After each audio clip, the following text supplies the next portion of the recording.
Þá komið að næst seinasta fyrirlestrinum en nú ætlum við að fara yfir hluti og hvernig þeir haga sér í JavaScript og hvernig þeir eru öðruvísi og hvernig þeir eru kannski ekkert það mikið notaðir, það kemur fyrir. Þannig að við ætlum að sjá allavega hvernig þeir eru búin til og hvernig þá þessi prototípu inheritance virkar, ólíkt object-oriented hegðuninni. Og síðan tökum við í lokin sýnidæmi þar sem við munum nota hluti og skoða svona hvernig þetta er í praxis. En hlutir og hjúpun, þessi objects and encapsulation, þetta er svona ein af grunnhugmyndunum eða aðalhugmyndunum í hlutbundinni forritun. Skipta forritunum upp og láta hvern hlut bera ábyrgð á eigin stöðu. Þetta er svona svipað þessu að vera með þessi föll sem eru hér og þar og eru svona vel skilgreind og við getum í raun kallað á gögnin okkar. Hér erum við eiginlega að taka eitt skref viðbót þar sem við erum í raun að taka og búa til hlut utanum einhverja pælingu, oft utanum einhverja nafnorðin í forritunum okkar. Við erum með users, við erum með articles, við erum með orders, við erum með order item, við erum með eitthvað sem við búum til hlut utanum og hjúpum hann og höfum þá í raun einhverja stöðu á hlutnum og svo einhver föll til þess að gera aðgerðir á hlutin. Og þannig í raun vinnum við með flækjustig, með því að hjúpa virknina og þar af leiðandi flækjustigi sem er innifalið í því hvernig reikna ég út skatt á pöntun, veit það ekki, en það er einhvers staðar í order hlutnum, geti kallað í calculate VAT. Og þá er þetta þá að búa til eitthvað interface, einhvern API á hlutin okkar sem leyfir okkur síðan að kalla í hann án þess að vita nákvæmlega hvað er að gerast þarna inni, hvernig útfærslan er. Útfærslan, eins og oft sagt, þetta er bara implementation detail, hvernig eitthvað er útfært, en hugmyndin og viðmótið, interfaceið, er það sem skiptir okkur máli. Hvað við setjum inn og hvað við fáum út.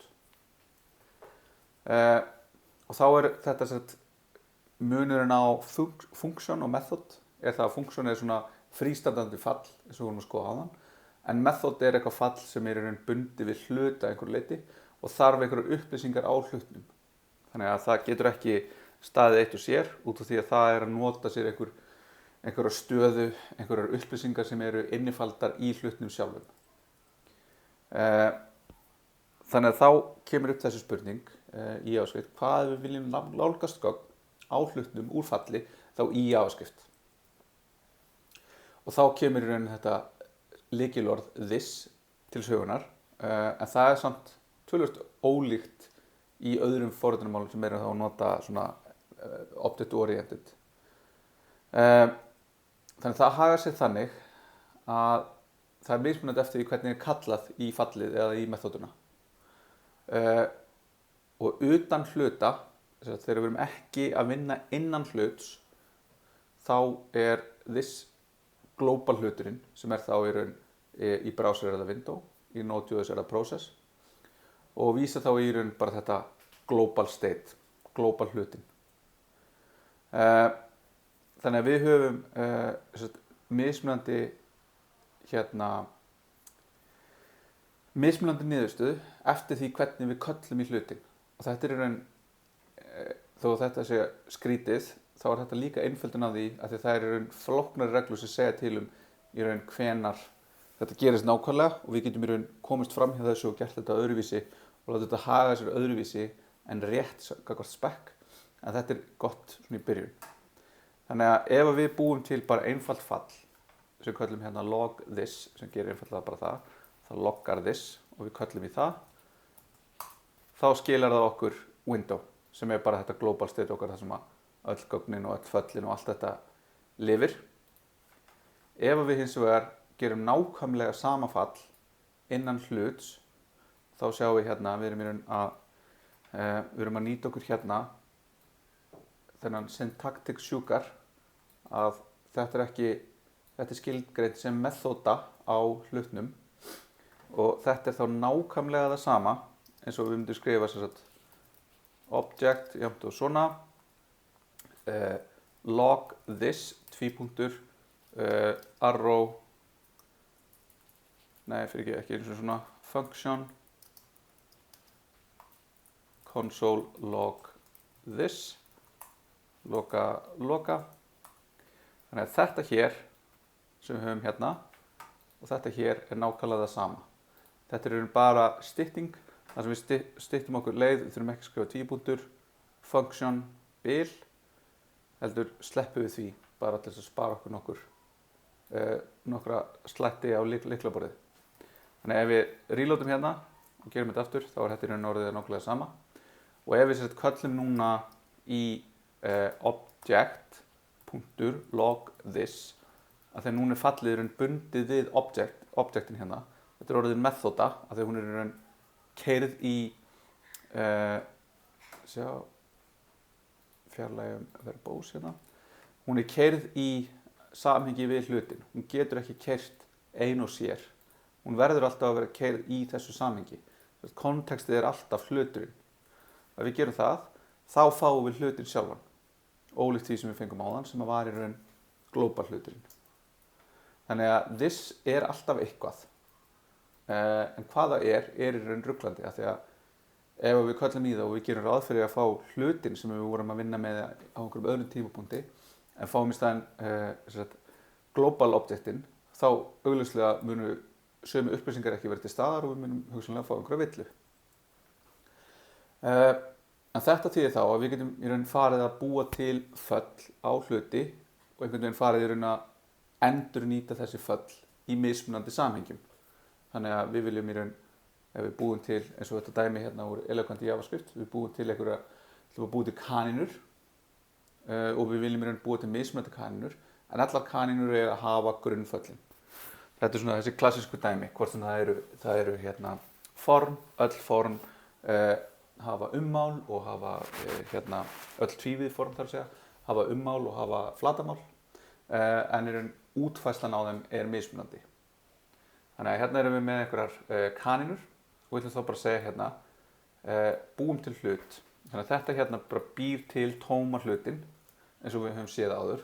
Við höfum notað þetta sem gagnageymslu, en núna ætlum við að nota þetta sem gagnageymslu og stað þar sem við geymum í raun methodunar okkar til þess að vinna á þessum gögnum í þessu samhengi okkar. Þannig að við ætlum í raun að búa til fall hérna sem segir hvernig kanína talar. Þannig að þá er það hérna að við búum til þetta og síðan getum við kallað í þetta í raun fyrir þessa kanínu sem er í raun bara einhvern veginn, hún er ekki í raun aðgreinileg frá neinni annarri kanínu, þannig að það er engin leið, það er engin ástæða til að vera að aðskilja hana. Þetta er eins og við værum bara með, þetta er formið, þetta er ekki eitthvað ákveðið form, það er engin munur hérna á neinu, þannig að við viljum í raun fá einhvern mun, þar sem við erum í raun farin að nota sama fallið fyrir mismunandi gögn. Og þá þurfum við einhverja leið í raun til þess að skipta þessi gögn fyrir sama methoduna, fyrir sömu methoduna. JavaScript hefur þess leið til þess að gera þetta fyrir föll og fyrir this, þar sem við keyrum þetta í bara einrúmi, eða ákveðnu falli getum við gefið ákveðið this skildi. Og það er þá apply og call. Og apply og call eru föll sem eiga heima á falla-prototypunni. Þetta er function prototype, sem við sjáum eftir hvað þýðir. En þetta eru svo tvö föll. Annað, það kallar í fall, þar sem við gefum því eitthvað ákveðið this og fylki af arguments, en hitt fær lista af arguments. Þannig annað tekur fylki, hitt tekur lista. Gera nákvæmlega sama, bara mismunandi hvernig við köllum í það. Þannig að með þessu, þá getum við farið að búa til samafalli sem virkar á mismunandi gögn. Þannig að við getum sagt, nú ætlum við að búa til þetta speak-fall okkar hérna bara almennt. Þá erum við hérna að segja this.type rabbit says line. Þannig að þá erum við farin að hugsa mismunandi týpur. Þannig að hérna er einhver staða sem lýsir því hvernig einhver ákveðin kanína er. Hún er gömul eða hungry hérna, ef við skrifa vitlaust, eða hungry eða eitthvað. Hún er einhvern veginn, getur aðskilið týpurnar okkar af kanínum. en samt alltaf látið þær framkvæma sama hlutin eftir því hvaða típan er. Þannig við skilgreinum fallið hérna, það er þetta hérna, og ef við segjum núna speak hi, þá fáum við undefined rapid says hi, og það er út af því að this hérna, ef við munum, er global hluturinn. Og ef við spyrjum hvað er window.type, það er undefined. En hins vegar ef við segjum hérna window.type what og köllum aftur í þetta, þá kemur what rapid says hi. Út af því að þá er í raun this hér að vísa í global hlutin og núna allt í einu global hlutin með þessi gögn. Þannig að það virkar, en það er bara fyrir rælni, það er bara óvart og það er í raun ekki málið. En hérna viljum við festa fallið á hlutin, þannig hérna búum við til nýjan hlut, þar sem við segjum að hérna, típan af kanunni er að hún er gömul. Þannig að þá getum við sagt hérna const old og þá erum við að búa til, við erum að búa til hlut, við erum að gefa honum gildi sem er type, sem er einhver ákveðin strengur og við erum að festa fallið í samhenginu við hlutin hérna. Þannig að þessi hlutur hér, þegar við köllum í speak, þá keyrir það í samhengi við hlutin. Þannig að við búum þetta til og við spurum hérna old er hlutur, sjáum það hérna, það er með type og það er með speak og svo er það með eitthvað hérna sem kallast proto sem við skoðum eftir. En núna getur ég sagt old.type, þá fæ ég hún er of old type og ég get látið hann að tala og sagt eitthvað, oh my, og þá kemur old rabbit says oh my. Þannig að þá erum við að fá þetta hér rétt bundið við þennan hérna hlut. Hvað er þetta undefined sem kom sérna eftir því sem að fallið prenta út? Það er út af því að föll sem hafa ekki return gildi skila alltaf sjálfgefið undefined. Þannig að það er bara prent út skilagildið undefined úr því að ég kallaði í þetta fall. Okay. Þannig ég gæti hafa sagt líka bara return á strengin og console-loga, nema þá hefur bara verið komið með aðeins fleiri línur. Þannig að nú erum við búin að sjá þetta hérna, en þetta er ennþá svolítið svona vandræðilegt. Það er enginn að fara að nenna að skrifa þetta svona. Búa til einhver föll og festökundur svona, þetta gengur ekki. Þannig að núna getum við skoðað að gera þetta í raun með þessu apply og þá erum við í raun að vinna þetta frá fallinu og festum hlutin við fallið í staðið fyrir að fara hinum megin að vera með hlutin og festa fallið við hlutin. Þannig að við erum ennþá með speak, en núna erum við með hérna old, eða bara segjum hungry, sem er þá type hungry. Þannig að núna er í raun ekkert fall á þessu, heldur bara þessi típa. En við eigum samt fallið og við getum í raun þá kallað í fallið með ákveðnu konteksti og þá er fyrsta gildi hérna er í raun gildið á this og seinna fyrir apply er það fylki af argumentum en fyrir call er það strengir, svo að yum var í fyrsta, komma var í annað, komma þriðja, hérna er í raun fyrsta stakið sem að fer í argumenti hérna er 0. stakið í fylkinu og svo framvegis. Þannig að ef við gerum þetta svona, þá köllum við í speak-fallið og gefum því ákveðið skildi. Veit ekki okkur í þetta fyrir tvisvar. Þannig að þá segir hérna í raun old rabbit says oh my, út af því að þá er í raun hérna old setti þetta og oh my fer hérna inn sem í raun það sem kallað er með. Og þetta þýðir þá að við getum í raun kallað í ákveðin föll með ákveðinu hérna og við þurfum ekkert endilega að segja í raun, við þurfum ekkert að vera með þetta sem breytu og þegar við getum í raun bara substituta þessu hérna fyrir þetta hérna gildi. Það eina sem þetta þarf að fá inn er einhver hlutur sem að munur þá í raun vera að kalla, þú veist, taka, eiga þetta gildi sem að fallinu skiptir máli. Þannig að ef við gerum þetta svona, þá kemur hungry rabbit says yum. Ok, en þá svolítið bagalegt að vinna með þetta. En við skulum svolítið aðeins fara lengra með þetta, að þegar við núna getum við í raun, með þetta this gildi, þá getum við fest það fyrir ákveðið fall og skilað nýju falli.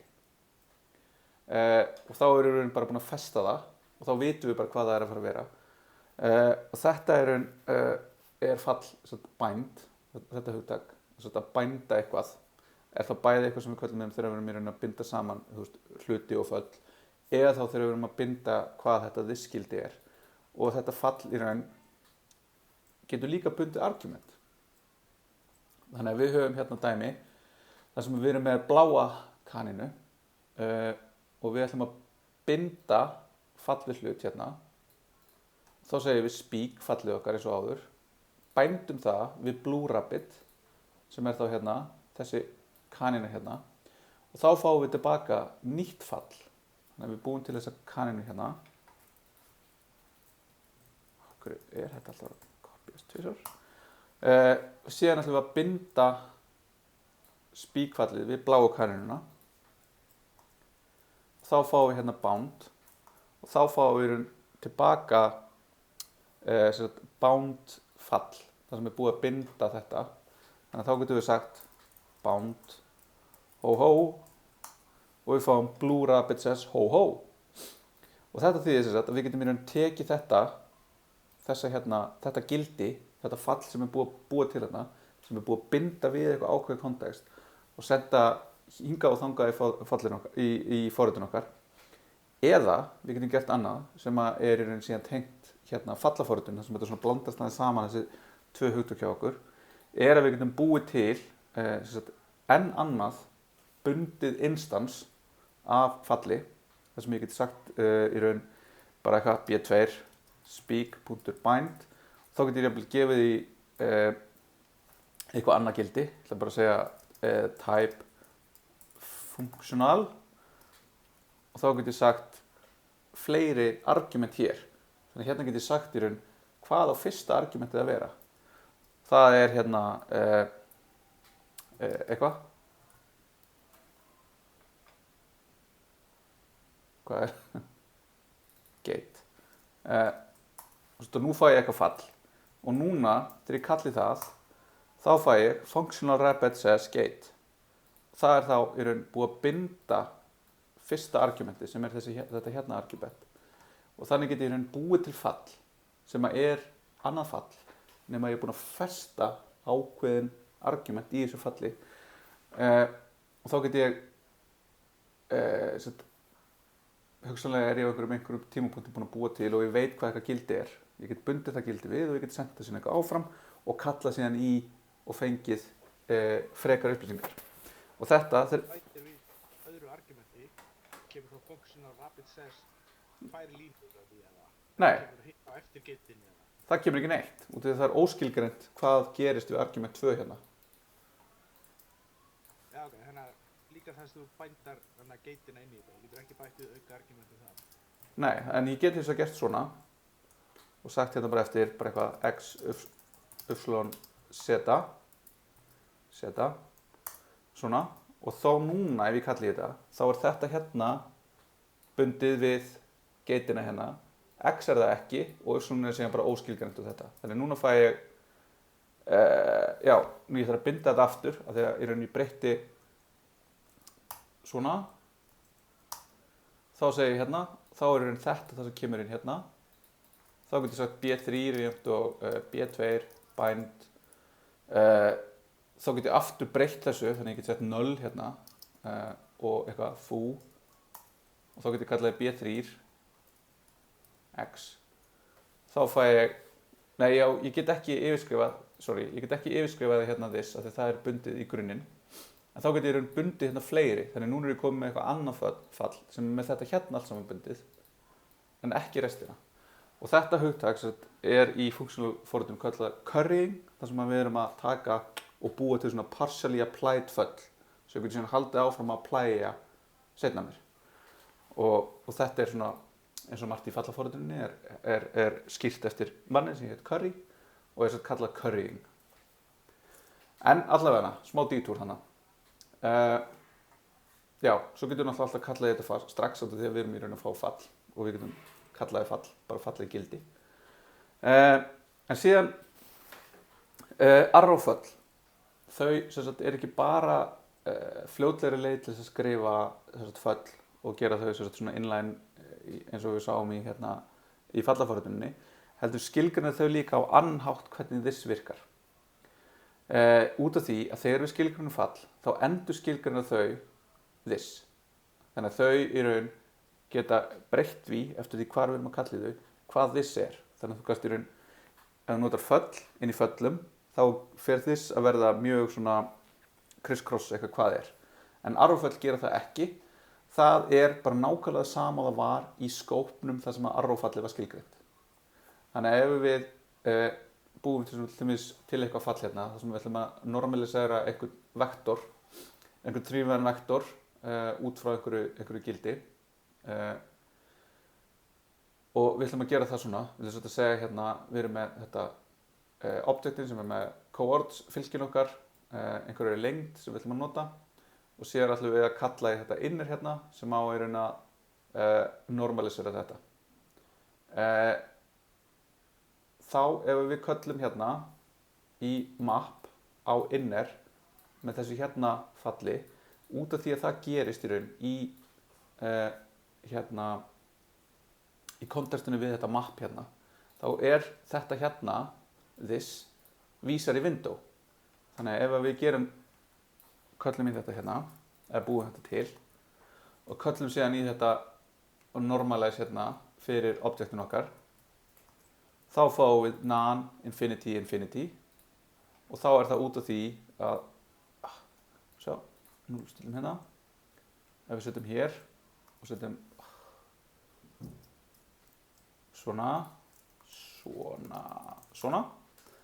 og gerum svona, þá sjáum við hérna að það sem við erum að kalla í hérna, ef við skoðum hvar við erum stödd, við erum í hérna normalize, við erum í inner og við erum með n hérna sem 0, en við erum með this er window og this length er 0. Þannig að við erum að fara að kalla í 0 deilt með 0 og svo 2 deilt með 0 og 3 deilt með 0. Þess vegna fáum við vitlausa útkomu hér, út af því að þetta er ekki með rétt skilgreint this. Þó svo að við myndum hugsanlega gera ráð fyrir því þegar við köllum í forritun svona, köllum í hérna fallið okkar svona. Þannig að reloadum bara hér, fyrir hérna. Þannig að ef við notum arrowfall, þá er þetta alltaf að fara að vísa í réttan hlut. Þannig að þá eru bæði this hérna að fara að vísa í réttan hlut, sem er þessi hérna hlutur, og ef við köllum í hann, þá fáum við rétt gildi, sem er hvert stak deilt með 5.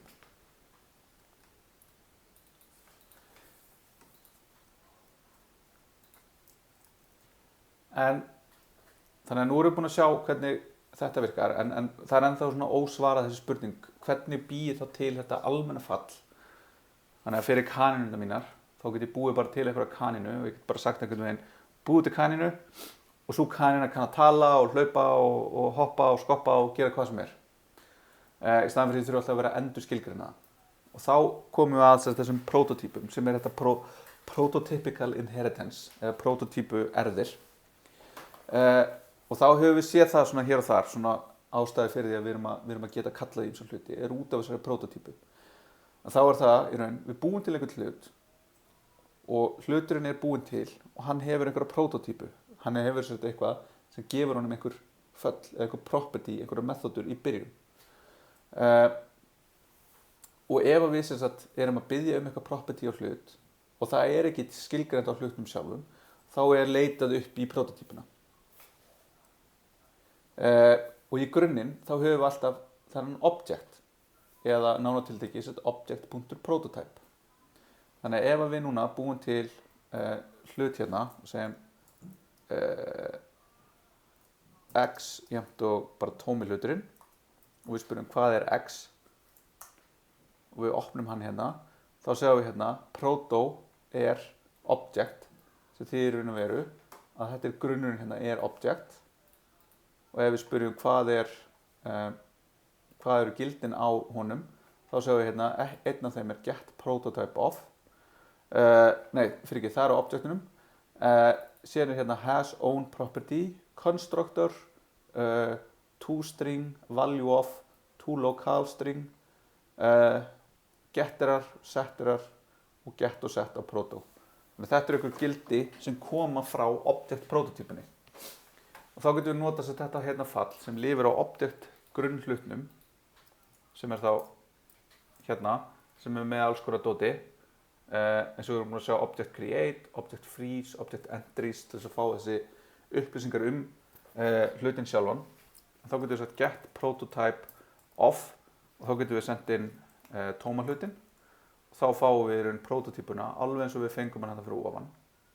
Eða við getum beðið prototypuna á X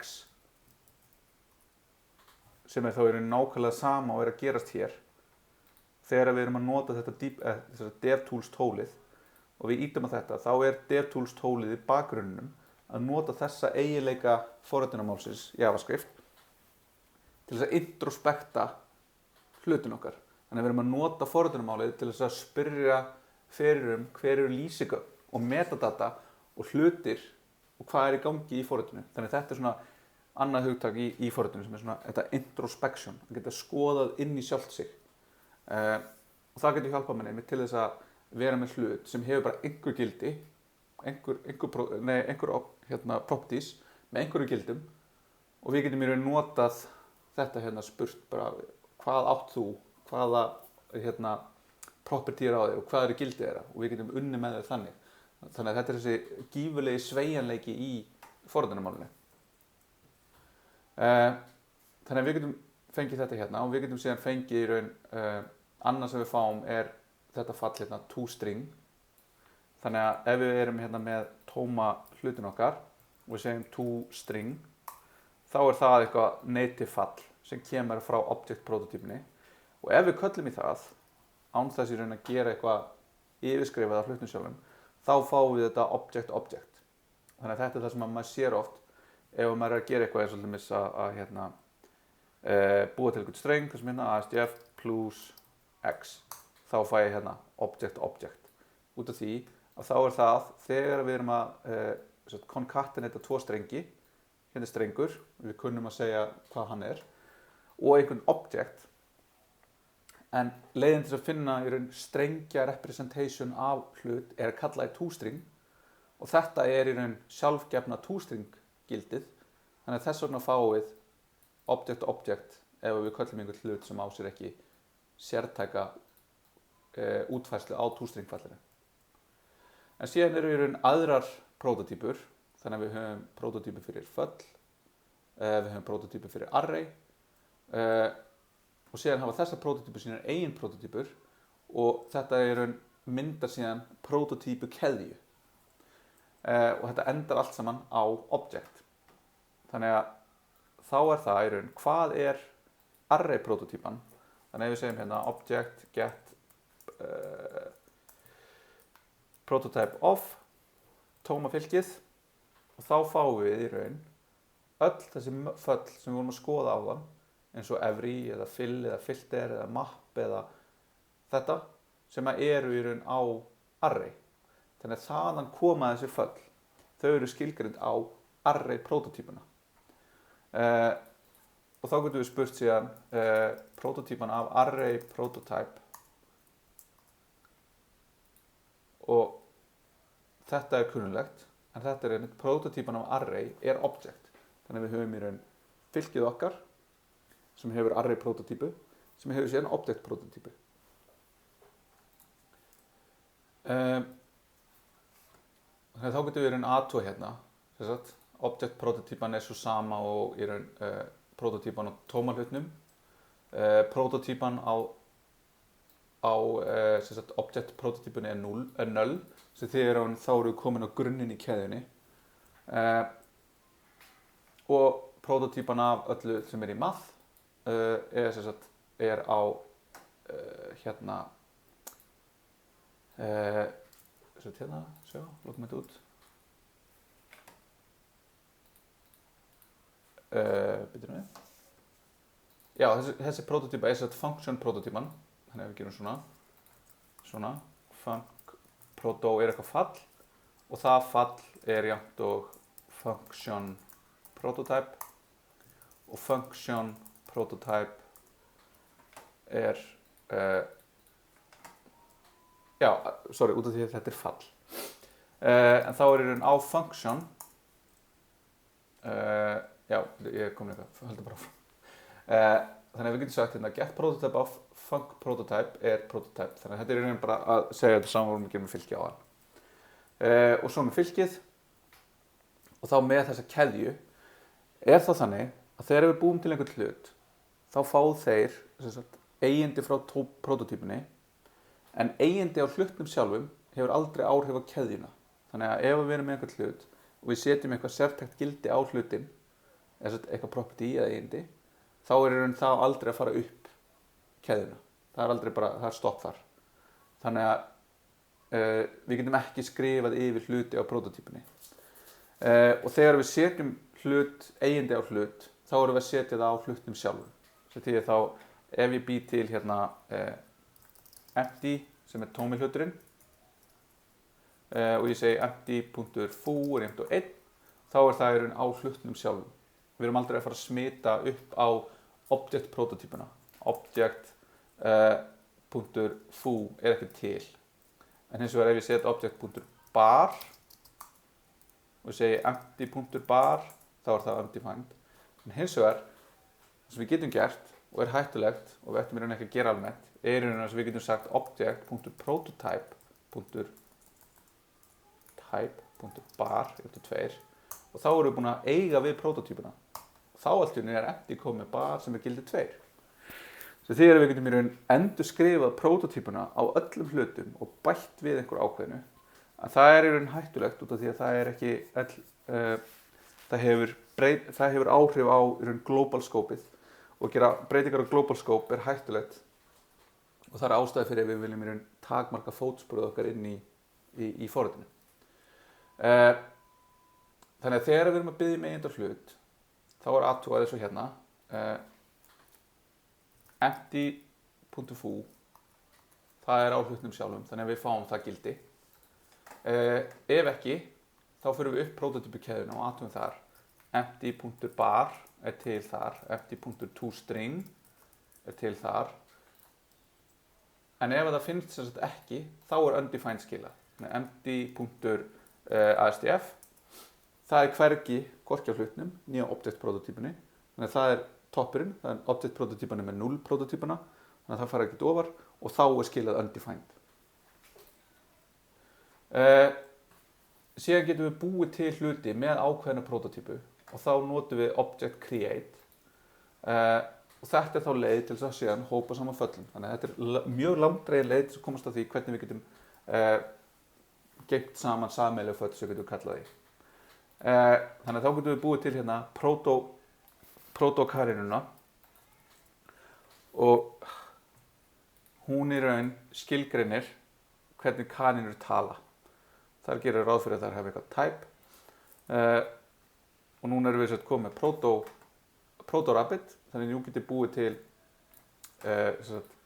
kaninu hérna sem segir killer rabbit er í raun proto-rabbit.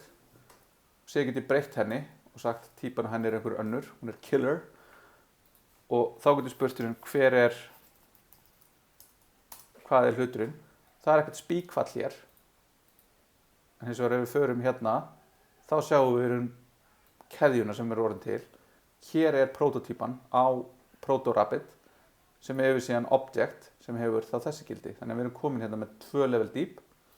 Þannig að ég get sagt killer speak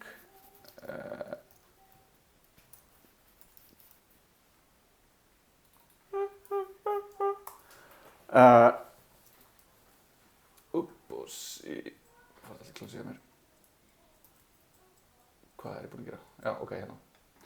En aftur, þetta er síðan enn og aftur frekar svona leið að þegar við þurfum alltaf að kalla eitthvað object create og kalla eitthvað fall, getum við gert þetta einfaldara. Jú, við getum notað eitthvað sem er klasa, en það er í raun eitthvað sem er í raun búið að bæta ofan á málið. Við notum svo prototypuna til að erfa frá öðrum hlutum. Þannig að munurinn á því hvernig við erfum í JavaScript og í öðrum svona klassískum object-oriented málum er. Í klassískum þá erum við með hluti og þeir eru tilvik af klösum. Þannig að við erum með eitthvað sem heitir class og við búum til tilvika klass sem er objektið okkar. Og klassarnir, þeir erfa frá öðrum klösum. Þannig að við erum með klass sem extendar einhvern annan klass og fær þá í raun útfærslur og hluti frá þeim og svo búum við til tilvik sem að þá í raun encompassar allt það sem að þessi klassi á og erfir. En í prototípum þá höfum við ekkert klass. Við erum ekkert búin að nefna klass neitt og það er ekki neitt sem er. Og hlutir, þeir erfa bara frá öðrum hlutum í gegnum prototípuna.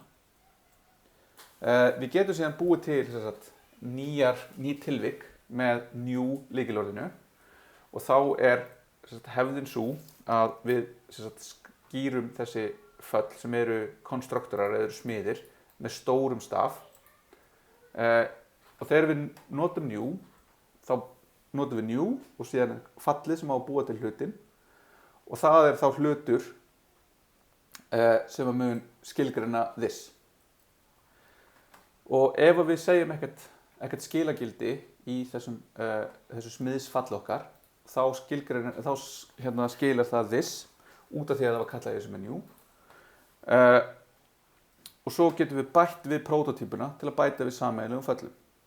Þannig að þá fáum við núna loksins eitthvað sem að fyrir að make meira sense. Við segjum hérna rabbit og við tökum inn type og segjum this type er type. Þannig að hér erum við að búa til konstruktor fallið okkar. Síðan til þess að búa til sameiginleg föll þá bætum við þeim á prototípuna fyrir rabbit sem er þá í raun hér.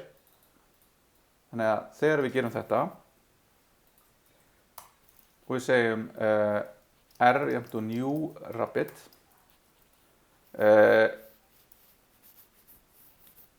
old. Þannig að þá erum við komið með rabbit sem er að típunni old og hefur í raun hérna konstruktorinn bara og síðan object prototípuna. En núna í raun erum við búin að búa til hlutin og hann er til. En út af því hvernig reglurnar virka þá ætlum ég núna að bæta við prototípuna og núna ef ég spyr hvað er r og ég skoða hérna þá er alltaf speak búið að bætast við. Því er í raun að þetta er ekki statískur hlutur sem að færa eitthvað heldur getum við breytt prototípunni hvenær sem er. Þannig að ég get bætt við hvenær sem er. Þannig að nú get ég sagt speak og þá kann gamla kærnin okkar að tala en ef við köllum í eitthvað annað hérna þá er það ekki til og þá er eins og við gerðum á hann þá er aðtugað á r hluturinn þetta þannig ef við segjum r.foo er ASDF r.foo, það er núna strengur r.bar það er hvorki á hlutnum sjálfum r það er ekki á rabbit prototípunni að það er á object prototípunni þannig að það er alltaf gengið niður og farið niður keðjuna eða upp keðjuna hvernig sem við viljum hugsa þessa keðju þangað til við finnum gildi en þangað til ef það finnst síðan ekkert þá er alltaf skilað undefined. Þannig að þá er þetta hérna til dæmis ef við viljum búa til toString á einhverju falli þannig að við fáum ekki object þegar við köllum í concatenatum kalinu við einhvern streng þá getum við hreinlega bara yfirskrifa toString á rabbit prototípunni og þá kunna allar kaninur að segja hvernig þær eru. Þannig að hérna erum við með annað dæmi það sem er sagt hérna rabbit.prototype-teeth í grunninn hafa allar kaninur litlar tennur en killer rabbit instansið okkar hún er með langar beittar blóðugar tennur. Þannig að þá sjáum við hérna að eins og við erum búin að vera að skoða í rauninni kóða og getum skoða hérna í þessu hérna. Þannig að þetta er keðjan okkar sem fer hérna niður. Þannig að þetta er hluturinn sem við byggum til sérstaklega og yfirskrifum teeth til þess að vera long og sharp. Type að setja gegnum konstruktorinn. Prototípan hérna af rabbit hefur í raun grunngildið small fyrir teeth. Það hefur fallið til þess að tala og síðan enn áfram niður í object, þá hefur object toString. En hérna sjáum við að út af því að það er búið að setja teeth hér, þá munum við aldrei fara hingað, við munum aldrei fara niður keðjuna. Við munum alltaf stoppa hér út af því að hluturinn á eigindið. Þannig að eigindið er til staðar hér. Við þurfum ekki að fara prototípi keðjuna lengra niður til að finna eigindið. Þannig getum við yfirskrifað það. Þannig ef við yfirskrifum toString hér eða hér og killer rabbit, þá erum við alltaf að yfirskrifa það sem er í raun í grunninn á object. Þannig að þá getum við sagt foo-rabbit hérna kann ekki að kalla sig eða það er ekki toString. Þannig að hún verður bara, þegar við biðjum strenginn á henni, þá er það bara object. En hins vegar getum við þá búið til á Rabbit prototípunni toString fallið. Og núna alltaf þegar við segjum eitthvað hérna, ASDF plus foo-rabbit, þá fáum við raun toString af Rabbit prototípunni. Þá getum við aftur skoðað hvernig keðjan er. Þetta er hún. Þetta er tilvikið okkar, þetta er breytan sem inniheldur þetta sem við njúum. Hér höfum við toString og hér höfum við líka toString einhverstað hérna niðri hérna. En þetta mun aldrei koma til tals út af því að við stoppum alltaf hér. Þegar hér finnst það, hvort sem við köllum í það eða hvort sem að það er í raun þetta toString sem er sjálfgefið af forritunarmálinu, það sem er kallað í þegar hlutur er tekinn og bætt við streng. Síðan í lokin þá er hann bættist við svona syntactic sjúkar í ECMAScript 6. Þá er hann bara leiði til þess að herma eftir þessum klassísku object-oriented hlutum með prototípum. En undirliggjandi skilgreining nota samt sem áður alltaf þessar prototípur og þetta sem við vorum að fara yfir. Öll virknin er þannig, en klassís er bara svona leiði til þess að búa til svona smoke and mirrors, þannig að þetta virki eins og maður heldur að þetta eigi að virka. Og þá fáum við extends, við fáum constructor, við fáum super, static og getters og setters. Þannig að við getum í raun búið til kanínun okkar svona. Þannig að við segjum constructorinn er eins og constructor fallið okkar á hann sem við köllum Rabbit með stóru R-i. Í staðinn þá fáum við við búum til class Rabbit. Constructorinn uppfyllir þetta hérna skilyrði, setur típuna sem er send inn, speak er sett hér og notar aftur þetta sama hérna og við skoðum sama objectunum á hann og toString hérna alveg eins og síðan köllum við í þetta alveg eins. En ef við gerum þetta núna hérna already declared, gerum þetta aftur hérna svona og við spyrjum núna hvað er killer Rabbit og þá sjáum við aftur Rabbit er type killer, við opnum og við kíkjum og við erum ennþá með prototípuna hérna, nema það er bara við skilgreindum hana á annan máta en við fáum samt sem að það er nákvæmlega sama og við erum búin að vera leiða okkur upp að og í gegnum með prototípunar í JavaScript forritunarmálinu. Þannig að það er með constructorinn hérna sem er þá í raun klassin núna sem við getum séð í raun hvað er í gangi hérna og í raun við getum farið hérna, þetta verður bara endalausir hringir hérna sem við getum farið í gegnum. Við höfum hérna speak fallið okkar og við höfum toString fallið okkar og við höfum prototípuna sem er síðan object.